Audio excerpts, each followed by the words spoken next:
in the 6 months before I was sworn in office.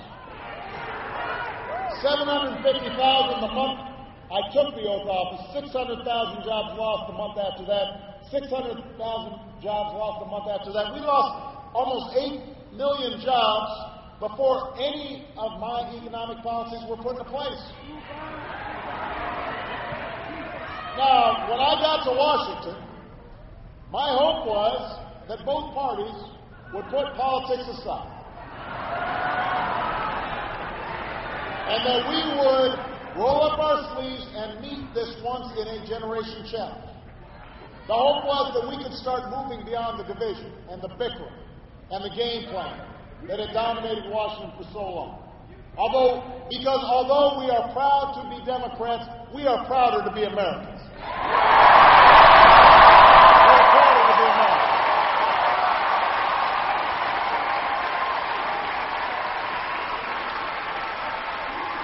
And let me tell you,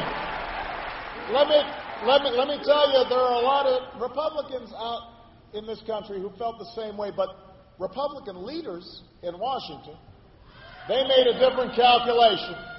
They made a different decision because here was their tactic, here was their theory. They realized, boy, we made a really big mess. And the economy is in such bad shape.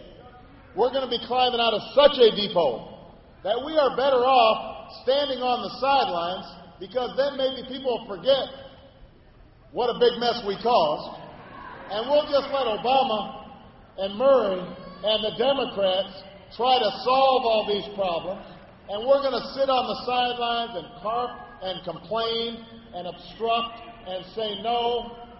And their calculation was that because it was going to take a long time to dig ourselves out of this hole, longer than any of us would like, that all of you would get frustrated and would get angry. And they figured that if they just sat on the sidelines and opposed us every step of the way, then eventually they could ride that anger and that frustration to success in this election. That was their calculation. That was their theory. In other words, they were betting on amnesia. They were betting on the idea that you'd forget who caused this mess in the first place.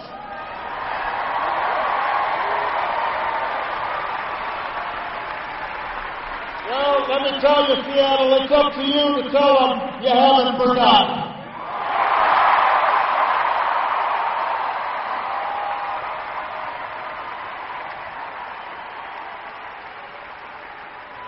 It's up to you. It's up to you to remind everyone that this choice is an election between two different visions of America.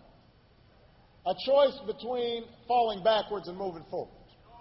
A choice between an America that embraces opportunity for everybody and an America that's a cramped vision just for the few. If they win this election, the chair of the Republican campaign committee has promised publicly, he said, we're going to pursue the exact same agenda as they did before I took office.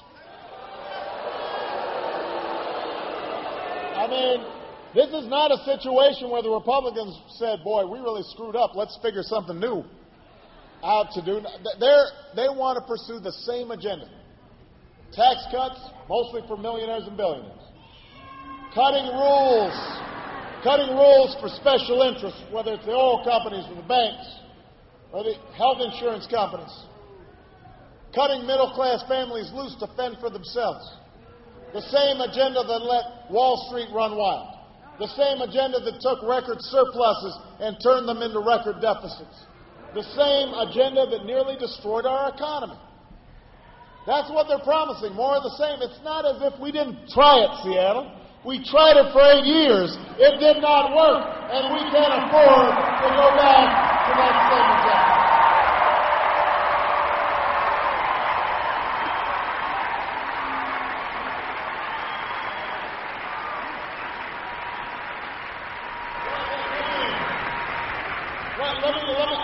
Let me just give you an example. They want to cut education by 20%.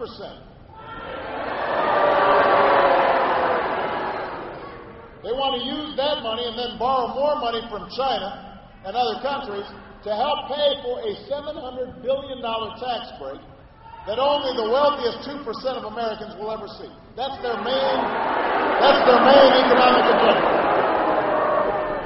They want to roll back health reform so insurance companies can deny you coverage when you're sick or drop your coverage. They want to roll back Wall Street reform so taxpayers are once again on the hook for Wall Street bailouts. And credit card companies can hit you with hidden fees and penalties.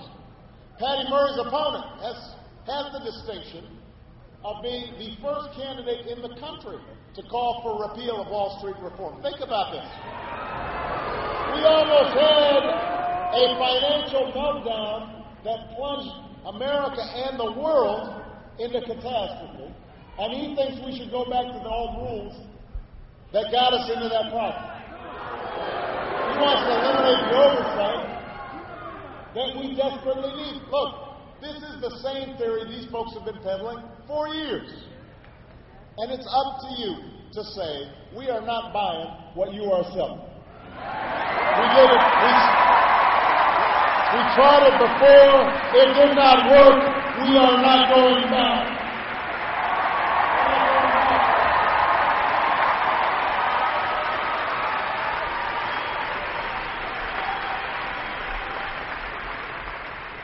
Yes, times are tough. But because of the steps we've taken, we're no longer facing the possibility of a second depression. The economy's growing again. But the private sector has created jobs for 9 months in a row now.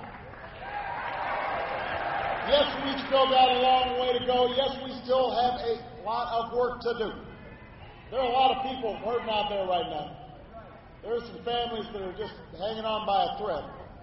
That's what keeps me up at night. That's what keeps Patty up at night. That's what keeps us fighting. But I also know this. The biggest mistake we could make is to go back to the very same policies that caused all this hurt in the first place. And I say this not because I want to re-argue the past. It's because I don't want to relive the past.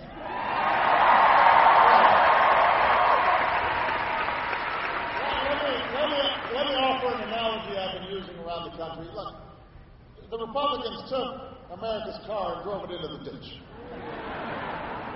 And it was a really deep ditch. And it was really reckless driving. So Patty and I show up at the scene of the accident. The Republicans have climbed out of the car, abandoned the accident. Patty and I, we're putting on our boots and we go down and into the ditch, and it's muddy down there, and it's hot and it's dusty. But you know what? We know we've got to get the car out, so we just start pushing. And Patty, even though she's small, she's tough, so she's pushing hard.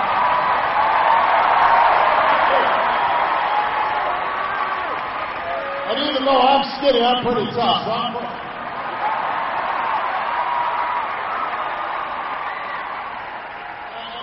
And sometimes our feet slip a little bit, and sometimes it's not budging, but we're just staying on it, and we're sweating, and every once in a while we look up, and the Republicans are up there on the road, they're just waving. They're going around whispering to everybody, they're not pushing hard enough. They're not pushing the right way. And we say to them, well, why don't you come down here and help push? No. But push harder. So we just go ahead and push. And finally, we get this car up on the road. Finally.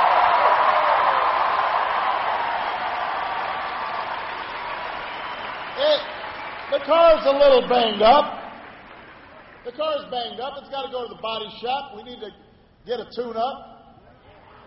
But you know what? It's pointing in the right direction. It's ready to move, and suddenly we get this tap on our shoulders. And we look back. Who is it? It's the Republicans. And they say, we want the keys back.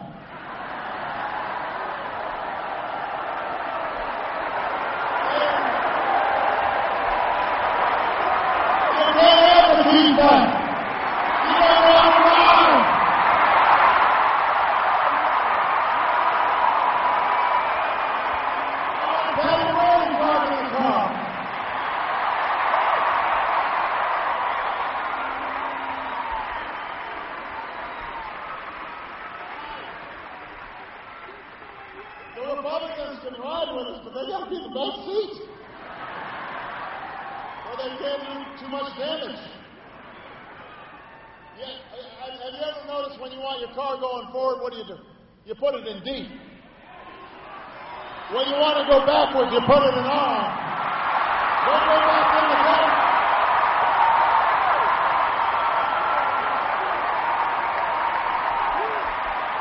Don't go back in the front. I don't want to push it down again.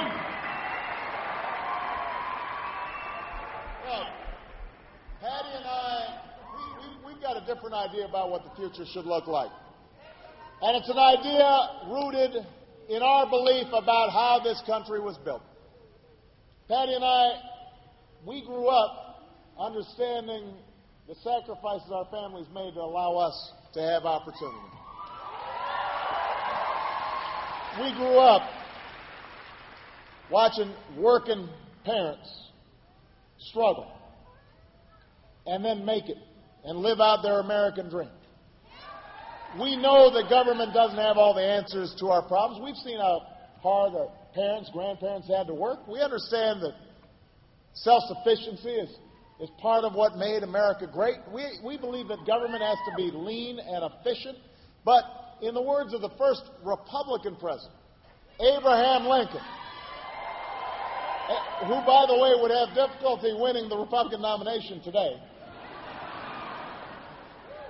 we also believe that government should do for the people what the people cannot do better individually for themselves.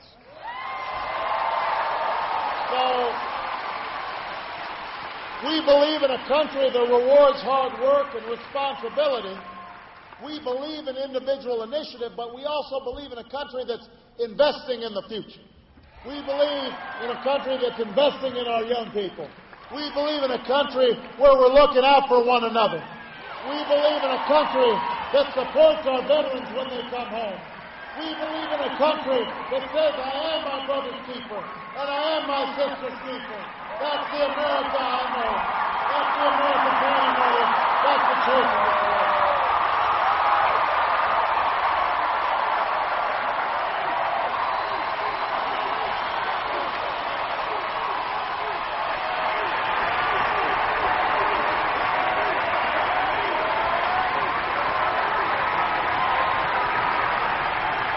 We see a future where the next century is driven by American innovation and American ingenuity. We don't want to keep giving tax breaks to companies that ship jobs overseas. We want to invest in companies that are investing